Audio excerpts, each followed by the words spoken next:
welcome everybody. I'm Sarah Hiner. This is Dr. Joseph Feuerstein, who I'm going to introduce in just one second. We are talking today about, Dr. Feuerstein is actually on the front lines. You know, there's so much confusion about what's truth. We got the headlines, we got it's horrible, we got it's terrible, the hospitals are overcrowded, no, the beds are empty. And I said, you know what, we are lucky enough to have Dr. Feuerstein, who's a very good friend of Bottom Lines. And in fact, he's a COVID survivor now. So we've got a double benefit from him to give us and to talk about what's really going on and how things have changed actually over the last 8 weeks, because there's been so much learning. So let me do a couple of little housekeeping things. Let me just, I will introduce Joe. I will also tell people that we've got just past Facebook Lives. We're starting to do these regularly, aiming for Thursday afternoons, even though today was when I could get Joe. But the past ones actually are available on the YouTube channel, on Bottom Line Inc.'s YouTube channel, so you can see all of our past ones. And we have another one coming up this Thursday with Dr. Jacob Teitelbaum, and we're going to talk about sleep, the all-important sleep for your immune. And for, you know, a lot of us are having trouble sleeping now with all the stress and anxiety. So Dr. Jacob Teitelbaum, a great expert in fatigue, sleep, depression, all that sort of stuff. So we're going to talk on Thursday about that. If you have questions for Joe, type them in and we will get those questions answered as best we can. We can't do everything, but I will try and work them into the conversation as best we can in the time that we have him. And let people know about these. Share it. Share this now. Tell your friends to come watch us now, or when we'll repost it, we will share it we just share it then. All right, let me introduce Dr. Joe. He is an associate professor of clinical medicine at Columbia University in New York. He's also the director of integrative medicine at Stanford Hospital in Connecticut, which has been one of the hotbeds of COVID in Connecticut and in the tri-state area. So it's been a really important place to be. It's urban and suburban people. He is a COVID-19 patient, was a patient. He is a survivor. Look how great. And in fact, we will talk specifically, you were treated with the Plaquenil and Z-Pak, so we'll talk about that as well. So welcome, truly, deeply. Thank you for all you've done, the sacrifices you've made for everybody through this. I'll share your little secret. He has a newborn at home, and he hasn't been able to touch him through that. I can't pick him up. You cannot pick him up. So he kind of repeats all the time anyway. So my wife's clothes are all full of milk. That's what happens. You forgot about that. You don't want to mess up those clean hospital clothes. I'm telling you. Anyway, so deeply, deeply appreciate you making the time, because you are spending your time in the ICU. You've now, gone out to the family room. So Joe is setting up the best that he could in the place where he is. All right. So tell me, tell me about how things are going, what you're seeing, and how they've changed in the last 8 weeks. Small question. Just yeah, small question. So, I'm going to talk more specifically about this area. In other words, the local Fairfield County area in Stamford, Connecticut, which Stamford and Greenwich were there was a lot of the highest amount of COVID in Connecticut was in Fairfield County to begin with, and in the Stamford area over August, April. Every week there was, 700, 700, would we say, new cases, and then it started to go down. Mm-hmm. And by the end of April, we were down to about 200 new cases per week, which is a nice drop. Yeah. And I think that we all understand that was because of social distancing. I mean, there's no question. There's nothing else that happened. We didn't suddenly become immune to it. We socially distance. The virus has to go somewhere. It's a parasite. It has to go into a host so we can replicate and make more viruses and spread somewhere else. That's how it works. And little concerning right now is that this week we've suddenly started to go up again. So we had approximately, my understanding is about this week and last week was about 400 new cases just in Stamford. And that's also being I'm seeing that. I also work, apart from working in the intensive care unit, I also do work in the emergency department in one of the other hospitals, and in the local Fairfield County area. And I'm seeing more patients. Yes, there are more patients coming who don't have COVID and have other medical conditions. I think that there was a lot of people just kind of sucked it up because they didn't want to get corona, but I'm still getting corona. This has not disappeared at all. I just think that we did flatten the curve, but the curve is flattened so that we can now get ourselves ready. If it starts to spike again, we have the spaces, and most importantly, we have the ventilators. Yes, well, and I want to talk about that. Actually, I was going to talk about that later because there's a report that was out in the New York Times today, even though it was not vetted by Johns Hopkins, about a significant projection of spiking to occur as things open up. I mean, I'm definitely just anecdotally seeing a lot more people out, a lot more people on the roads. The roads were barren for a few weeks. And now I think people are getting a little cabin fever, and they're economically, they need to get out, need to reopen. So I think I want to talk later on about the projection and can the system handle. We are projecting, based on what I understand from health systems in the local area, there's apparently going to be a little bit of a spike in June. Then summer's going to go, and obviously the fall is a mystery. Right. Well, so, okay. I mean, all right, we're in the middle of this, so we will rearrange because that's what we do. So can the system handle it, Joe? That's really the big thing. This started out, as you said, it was bend the curve. Right. And they had no knowledge whatsoever about how this thing worked. Right. And now over the last 8 weeks, and we'll talk in a bit about what you've learned and the treatments and all of that. Sure. And, but I get scared when it seems the conversation seems to be changing to nobody should get sick because we can't, that's untenable. As you just said, this is here to stay. Right. Well, until we get either everybody's got it and there's immunity that way, or there is an effective vaccination. In terms of can the system handle it, the system in the Fairfield County actually handled it pretty well. I work for Stanford Hospital. Stanford Hospital increased their ICU beds exponentially, and there were 5 ICUs instead of 1. And the Yale system also was able to massively increase. They pulled people from, I was working with doctors from all over, not just Fairfield County, but Trumbull and New Haven, who were coming to help. And then there was, as it spread north, some of the doctors would then have to come and help out there. I mean, there's been a lot of collaboration, and the capacity has been, is there. And the Army came to Stanford, and the Army are helping, the medical corps of the Army are helping with convalescents, patients who've had corona who are not strong enough to go home, but they don't need to be in the ICU. I mean, once you're on a ventilator, when you come off a ventilator, there's a long road. You're not just getting off a ventilator and that's the end of it, you're walking out. You're going to be going home probably on a wheelchair because you're deconditioned. You've not done anything for 3 weeks. And your body is pretty weak. So the capacity is there. I mean, I don't want to cause any panic. And are the resources there? So early on, it was the masks and the PPE and the, are the supply chains now available? The supply chain, hospitals are able to function. So we shouldn't be, right. So it's going to spike. It's going to be horrible. Right. No, there's no question. So there was a spike. There was a lot of people. It was an enormous amount of patients who were ventilated and who were almost ventilated, who had corona. And but the system was able to gear up to bolster the number of ICU beds. And so we are okay. I mean, we can, so if there was another spike, we'll have to do the same thing. It'll have to go to the same kind of essentially model as the model was in April. Right now, things are kind of calming down, though we can already see that there's going to be a little bit of a spike because, listen, if you're not at home and you're out and about, obviously social distancing is important and a mask is incredibly important. Everyone wears a mask, that's going to really help. But eventually people are going to start to get it because it's super infectious. So that's kind of, we expect that there'll be a little bit of an uptick. It's just we don't want it to be too fast, too quick. Now, so early on, you didn't know anything about it. These people were showing up. You thought it was we thought it was a respiratory infection, frankly. Yeah. Now we realize that's not. Yeah.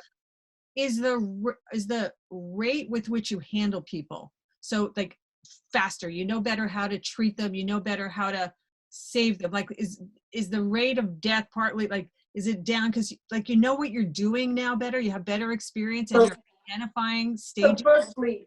So firstly, in terms of the identification, I think when we first started, how exactly I picked up this virus so quickly is because in the beginning, when it first got into Connecticut, I mean, this is what we think, coming obviously from the New Rochelle hotspot, and then coming into Fairfield County, because that's not that far. You're talking 15 miles.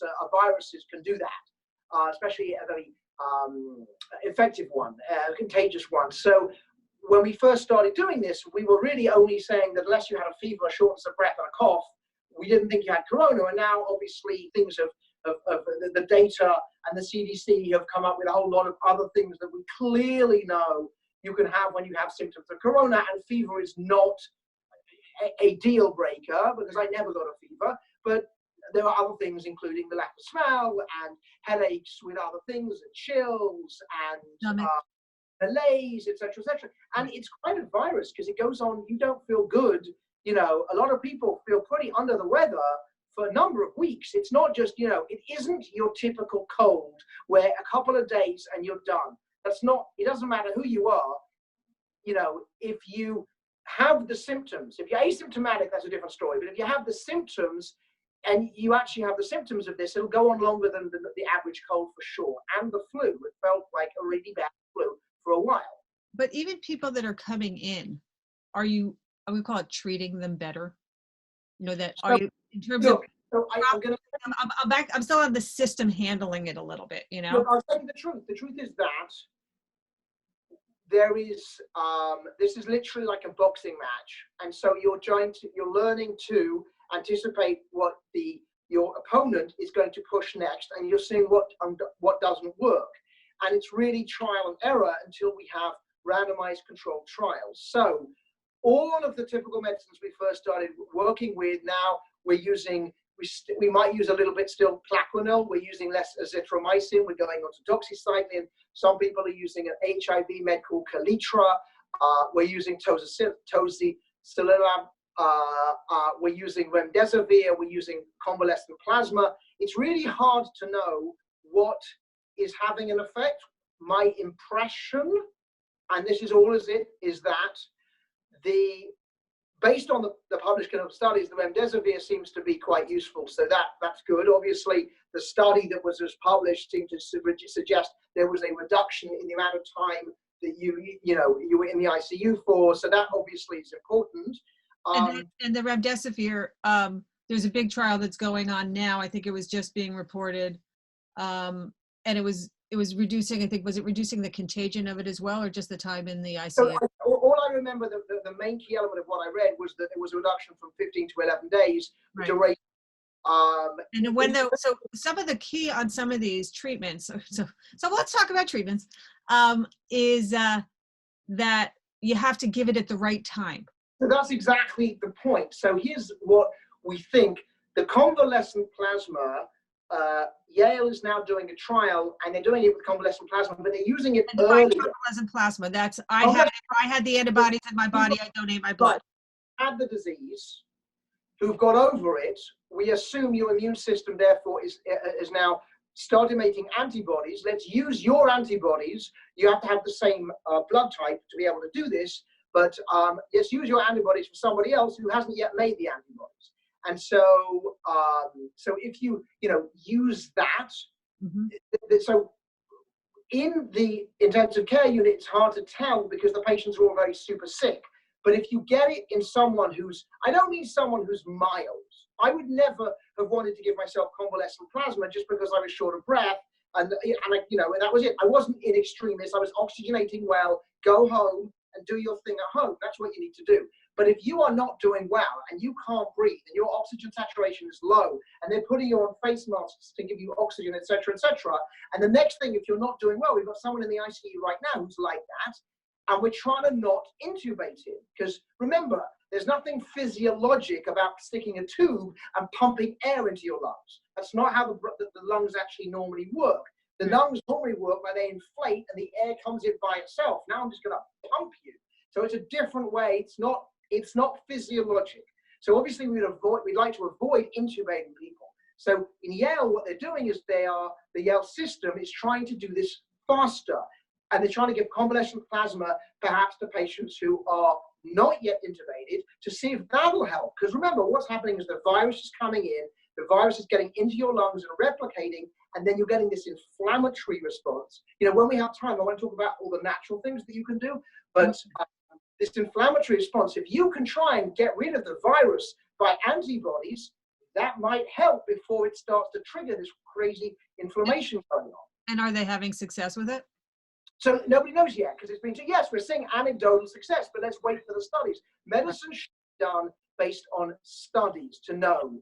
And the preponderance of studies, because remember, the study of remdesivir from China was less positive than the one that was done, that was just published, I think it was in the Lancet. I mean, so the point is we have to see where we are over time. There's going to be a massive amount of medical data, and we will eventually have a pretty good idea of this is what you do here, this is what you do there. You know, in the beginning, stages. Right, different stages, and I think and also go ahead. I was going to say it's going to end up being hit it hard as quickly as possible if you're starting to get into trouble. And if you've got mild symptoms, then frankly, go home and be grateful that you got a mild case, like 80% of people. Well, so how does the disease progress? Because most people know. There's treatments for it that are stopping, because this virus is not, but it's not necessarily respiratory. It's blocking the oxygen. It's binding with the iron and blocking the oxygen from being able to be transported through the body. So the virus is doing so. Firstly, generally you're starting with some kind of upper respiratory kind of thing, like a sore throat, runny nose, etc. And then it's going in some people, not all people. Some people, it just stays here. Most people acting differently in different people. Staying here. Right. But then where it's going to go down. And when it goes down, it's going into your lungs. And then it's going in to the lungs, replicating and causing a large inflammatory cascade, right, which is not wonderful. And then it's causing other symptoms as well. It can muck up your liver, and you can increase your risk of blood clots. And I mean, there's a whole lot of stuff that happens. Most people that doesn't happen to. Most people get it. Some people are lucky, don't even know they've got it, but other people get it, feel not well, and then they get better.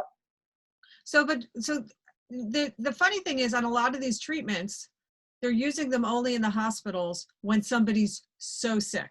Yeah.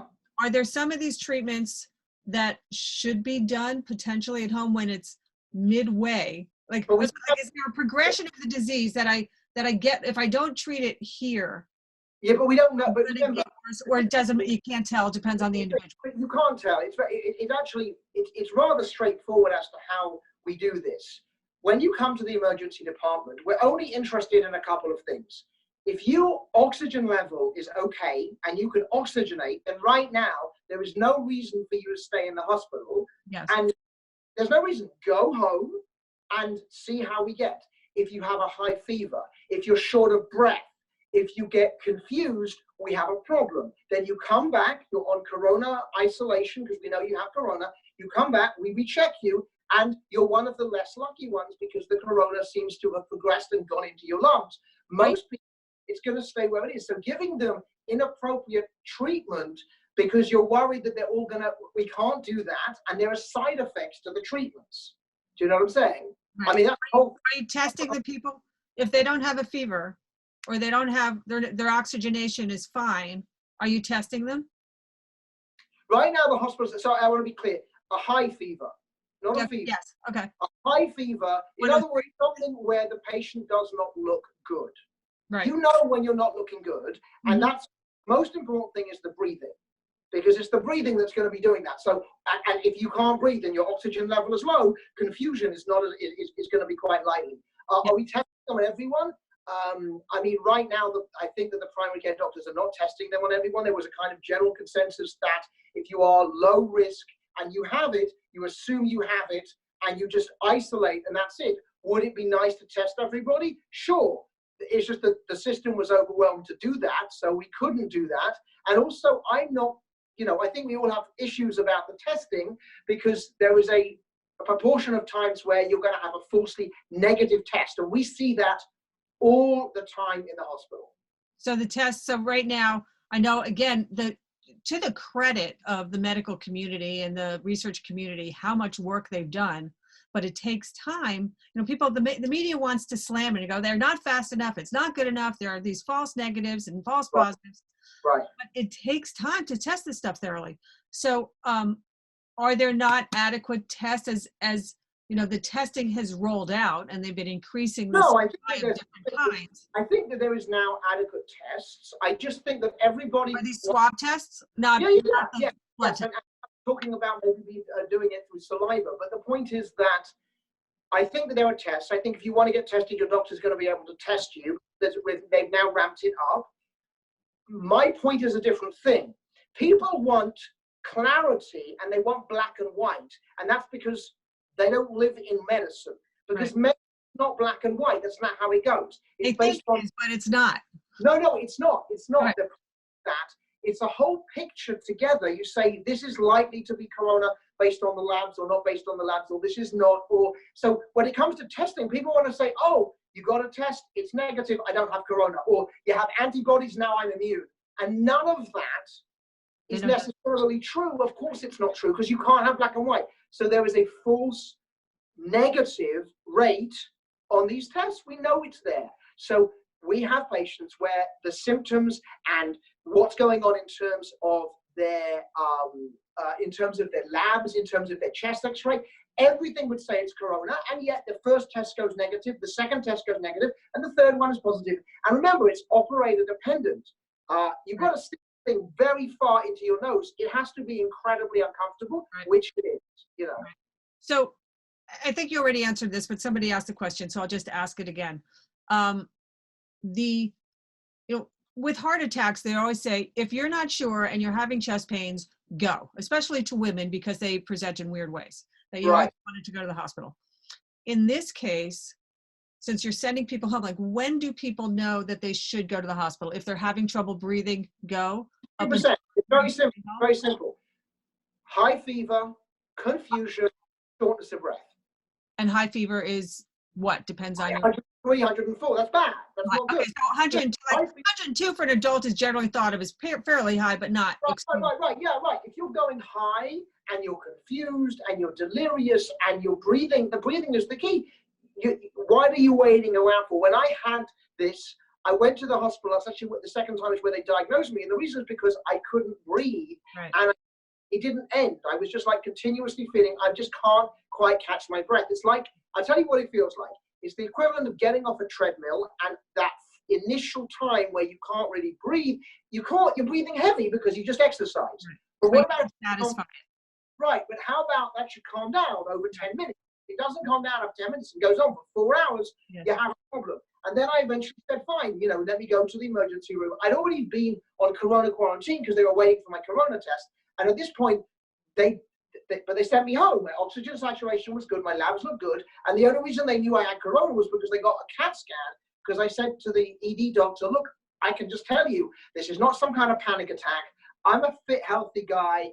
I can't, there's something going on, we need to get a CAT scan. The chest X-ray is just not going to be enough, and the CAT scan was what? The radiologist then calls up within 2 minutes and says, this is the typical corona-19, bilateral corona, pneumonia, and then I got better and went home, So they gave you the hydroxychloroquine and the Z-Pak. They did. I took them both because at this point, this is my point, at that point, hydroxychloroquine and azithromycin seemed like a good idea. I think in retrospect, if you ask me now if I would take them, I wouldn't have taken them. You would not? Why not? No. Oh, because I think that there's a risk of cardiac arrhythmias, because we're just... Even in a short period of time, because there are those... We're seeing that. You are seeing that in studies. And that's the point too. If you are mild, everyone was jumping on the plaquenil bandwagon. Everyone was tracking on the azithromycin bandwagon based on small studies. This was a really small study from France. And then when they start looking at larger studies, they're starting to see, oh, actually, this whole thing about these abnormal rhythms. The heart is an electric organ, and it has to relax. And if the interval of relaxation gets too long, you can start to get these abnormal heart rhythms, and that's exactly what they're seeing on all these patients that were being given this medicine, some of which interact with their other medicine, and no one was doing EKGs. And so, we can't just hand the world lots of medicine because there's side effects, and it wasn't, and the side effects, I think, would have outweighed, if you will, the potential benefit, because I'm not. Right. At this point, you froze a little bit. Where we can check this properly, now we know what we're doing. So now I don't really give azithromycin. I'm giving usually doxycycline and Plaquenil to someone, but other meds as well. So it depends. So, as always, it's not a one size fits all, because it depends on what their comorbidities are. If somebody is more vulnerable to these arrhythmias, if they have a heart condition versus heart condition, they're on medicines that interact with it. There are other medicines do it. It's just there's a complexity. Again, blanket statements are not useful, other than wash your hands, put on your mask, don't get close to everybody, don't lick anybody. I mean, some pretty simple stuff. That's a human general statement. And then the specifics are a discussion with your doctor. But generally, I don't think we're going to be giving everybody lots of Plaquenil without doing EKGs, because we could be killing the people. Right. So it all has to be monitored and depend on it.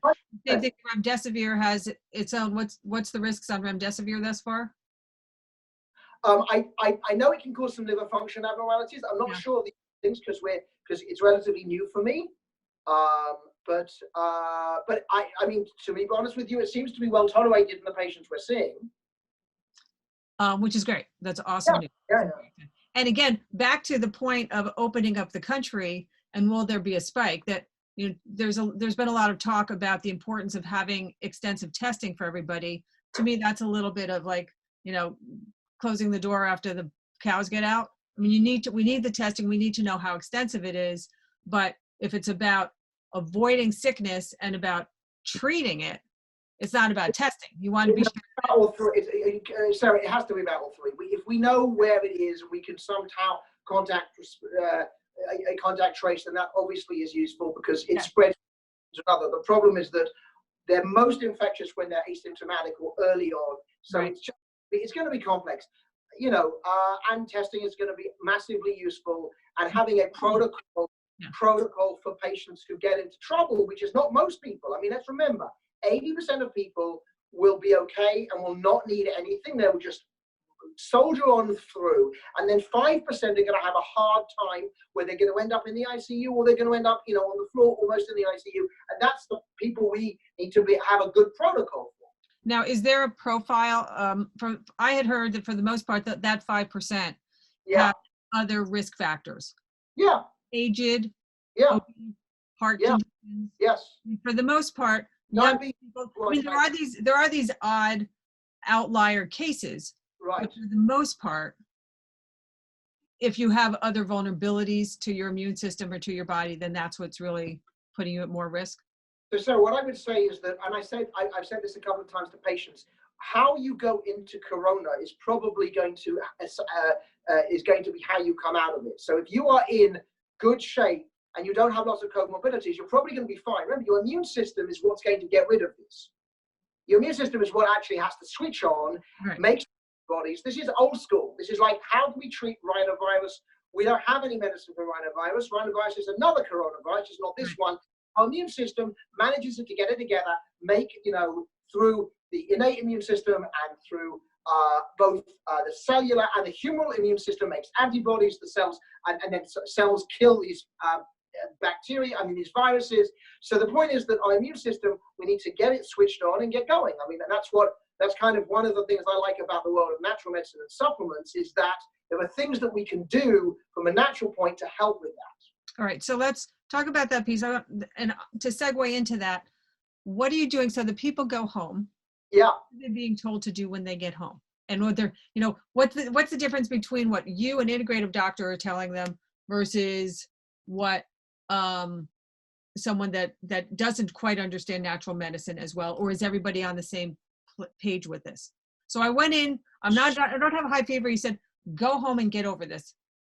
Now what? Anything else? Okay, so So there's two parts to this. Part one, which is more interesting, is the supplements that you can use to try and prevent getting corona because they have antiviral effects. That's much more useful and interesting. The supplements you use if you have corona are much more limited because if you have the disease, frankly, you rest, you take Tylenol for the fever if you get a fever, and you hydrate, and you just take it easy till your body does what everybody's body that can do it will do, that we've been doing for millions of years. That's just how our immune system works. In terms of natural approaches, I'm very hesitant and cautious about giving a lot of supplements during that period because some of the supplements we use to boost your immune system to try and prevent, I'm using this word carefully, but to boost your immune system so you have less likelihood of getting it. You don't want to boost your immune system if you're actually suffering from corona, because remember that the virus actually stimulates it stimulates an inflammatory cascade, and that's what gets us into lots of trouble. Right. So, for example, things like elderberry, you have to be cautious. High dose vitamin D, you have to be a little cautious. Echinacea, the different forms of echinacea, certain types of Asian mushrooms. We are a little hesitant about using those in actual corona patients. But if you don't have corona and you want to do something to boost your immune system in conjunction with your doctor, because lots of the supplements I'll talk about have interactions with drugs, so you need to know what you're doing, but there are herbs that you can use from all over the world that are going to have immune stimulating antiviral properties, and that's kind of more where integrative medicine would be more in preventative and then at some point convalescence. But the acute, when you're having this corona thing, I think you hydrate, I think you rest, I think you take Tylenol, I think you just ride it out like anything else. And I personally took my constitutional homeopathic remedy, but that's the whole. That's a different discussion. That's way more complicated. I took mine and I love mine, and you want to know about homeopathy. Yeah. Bottom line, that's the whole thing about it. That's right. We have a podcast with Joe on homeopathy. We have a podcast on homeopathy, but that's not going to interact with anything. That's what I did. Actually, I went to my fave. I went to homeopathy when I was acutely unwell, and I did take azithromycin black vinyl because I was concerned. I didn't want to go and end up on the unit, but I don't know whether it did much. I have no idea. I don't know. But you got better. You did get better pretty quickly. I got better. How about vitamin C? I hear that hospitals were using some high-dose vitamin C. So things like vitamin C and zinc are talked about a lot with regard to this. Okay, so let's kind of go over this a little bit in the time that we have. I want to just kind of explain, if you think about how the virus actually, what happens, then at each point we can then understand why the natural approaches may work. I'm going to start off again by reiterating that you do this in conjunction with your doctor, because if you're on medicine, it can interact with your medicine. And number two is that most of what I'm saying is based on preclinical studies on animals or studies on humans for other viruses. There are no integrative medicine COVID-19 studies using things yet because we haven't even got the drug ones yet. Yes. So we're not. So look, the virus gets into your upper respiratory tract, okay? And then what it does is it's going to actually have to get into the cells. So there are botanicals that can prevent the virus getting into the cell. It's got to get inside the cell because it's got to get into where it's going to be able to replicate.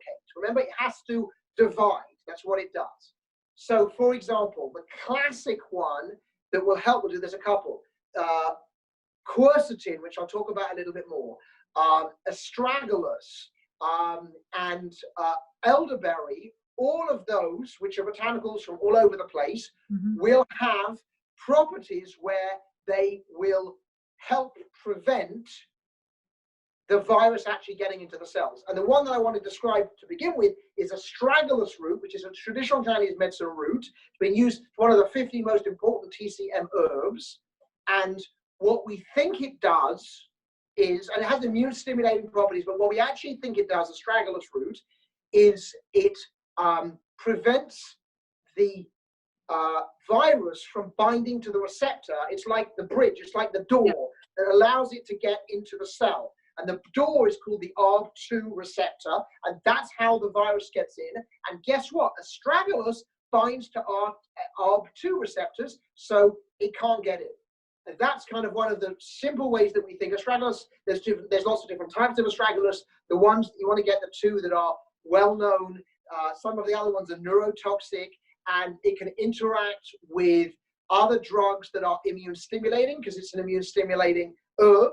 But astragalus is a nice, good one to try and prevent getting in. Once the virus is in the cell, you then start asking, okay, what happens next? And so then it starts to replicate. So that's where zinc would be important, because zinc will prevent viral replication. So will elderberry. And elderberry comes from the elder tree. It's a European tree. They have the berries. It sounds like Harry Potter. And it is very potently antioxidant. It's got more antioxidants than many, many other of the well-known antioxidants. And one of the things that it seems to do is prevent viral replication. What happens next? Can people take zinc prophylactically, even though it won't? Yeah. So people do. They take like 30 milligrams. You don't take it long term because you can get problems with copper absorption, right? But now, so the virus is now replicated. Okay, so what happens next? So the virus is now replicating, fine, fantastic. The next part is bad, because the virus then stimulates an inflammatory response, and it does that through this specific protein compound, this complex in the cell called the NLRP3 inflammasome. And I think of that as a massive red button that if you press the massive red button, you're going to cause inflammation everywhere. And there's all these chemicals that it will release, like interleukin 6, interleukin 8, tumor necrosis factor. And all of these are massively inflammatory. And so we don't want that to happen, because now you're getting inflammation everywhere, the lungs get inflamed, and now you really have lots and lots of problems. And so the natural approaches are quercetin, which is a flavonoid. It's actually it's the most commonly consumed flavonoid. It's in berries, it's in apple peel, it's in broccoli, it's in lots of things. And quercetin it's got lots of effects, but one of the effects is it seems to reduce the inflammation, inflammatory. It seems to stop it, this inflammasome from being activated. Mm-hmm. So from different ways, you're using different herbs to stop different parts. One is viral entry, one is viral replication, one is inflammation. And so obviously if you start getting inflammatory cascades, then there are natural things. For example, ECGC, which is a flavonoid found in green tea, can help reduce certain of the inflammatory markers. Or garlic, which seems to work on reducing TNF alpha. Or obviously curcumin, which has lots of anti-inflammatory effects. Or boswellia.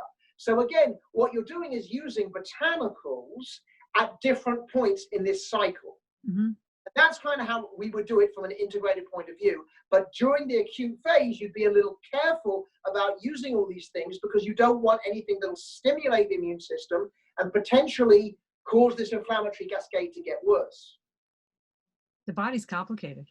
You've got it, but this is, we get more. No wonder you went to all that school. Huh? No wonder you went to all that school. But it's actually very cool, because, what we're trying to do is, therefore, we're watching this cascade of what actually is going on, and then we're seeing what natural approaches, and this is what integrative medicine is about. Okay, this happens, then this happens, then this happens. What have we got at each of those stages? And it turns out that nature and the Lord, in their ultimate and great wisdom, have lots of things that we can do at different stages. Just remembering, quercetin, for example, has interactions with lots of drugs. So it's not candy just because it's natural. Now again, quercetin, kissing, I've got to go back to vitamin C for a second. Kissing cousins, something like that. There's vitamin C has quercetin. Quercetin has vitamin C in it, and so, but it's working by reducing inflammation. Quercetin, I'll call it more advanced than simple vitamin C. No. I give everybody vitamin C. If my protocol if somebody calls me up, I had a lot of telehealth visits of patients who want to know what should I take to help not get, corona. And so I was talking about the zinc and the vitamin C, which I think are good. Vitamin C is well tolerated. If you take too much, you get diarrhea or kidney stones. I have one patient can't take more than 500 milligrams to get diarrhea. Right. Another one that I love is melatonin, and nothing to do with sleep, because Right. it seems to have an anti-inflammatory effect on the lungs. So again, melatonin, Preventive. huh? As a preventive.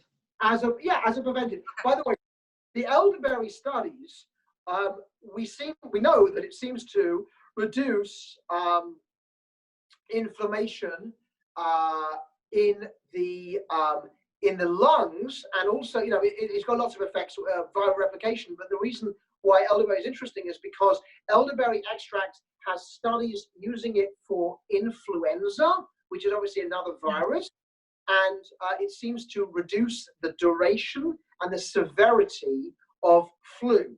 So again, it's not that we have any herbs we know categorically are going to work for corona right now. We're extrapolating from other herbs that would be useful that I would be looking at. Gotcha. All right. In the 15 seconds I have with you, because you have to run away, and then I'll say goodbye to everybody. Is there a miracle story? Is there someone that you've got, like, you just, everybody wants a little hope. We're hearing all these horror stories. Yes, it is. It was in the newspaper, and it was a wonderful story of this pregnant lady who got into deep trouble with corona and had the baby and was on a ventilator. And we were looking after her 2 weeks ago, and last week she got convalescent plasma, and the baby was born. The baby's fine. The baby actually was cared for by the older sibling's teacher in Stanford. It was in the Stanford Advocate. And what I loved is I saw a picture of her. This honestly warmed my heart. And there was a picture of her talking on the phone, and obviously, talking to the family, etc., etc. And I saw her ventilated, not looking pretty. The miracle, by the way, there's two miracles. I know it's quick. There's two miracles I want to tell you, and I want to leave it, on this positive note. Yes. Number one, well, there's three things. It's all natural. Number one, if you want to know the best thing in the ICU to help more than plasma and more than remdesivir and tocilizumab and all these other things, the best thing is you flip the patient over and they breathe better. So everyone's getting prone, and it's like tummy time on a baby, and they seem to do much better. You just flip them over. I mean, it's amazing. We have proning teams who come in and they flip the patients over, and their blood gases will improve. So that's number one, and that's just old school natural position. I love that. I love this. The second one is that I love the concept of convalescent plasma, because what's happening is you have recovered, you are lucky by the grace of God, and you're going to pay it forward to someone you don't even know. I love that. I love that. That's saying how much. And the third thing, most importantly, is we beat this together, because if we all wear masks and we all stick to social distancing, with the same confines of what the governor says we can and can't do, but if we're all sensible, we're not going to give it to someone who can't handle it. You're not going to give it to your granny. It's not about me. It's about my parents. It's not about you. It's about your parents. We all are in this, and if we do it together, we're all going to be fine, especially if we can all give each other plasma, give each other hope, and not give each other corona. All right. Joe, thank you so very much. Dr. Joe Feuerstein, you are making magic. Thank you. Thank you for the inspiration. No worries, it's not a death sentence. Some people are tragically dying, but there are a lot of people. A lot of people are fine. And as medicine is learning more, that survival rate will go up. Absolutely. Thank you. Go save people's lives. Everybody else, thank you.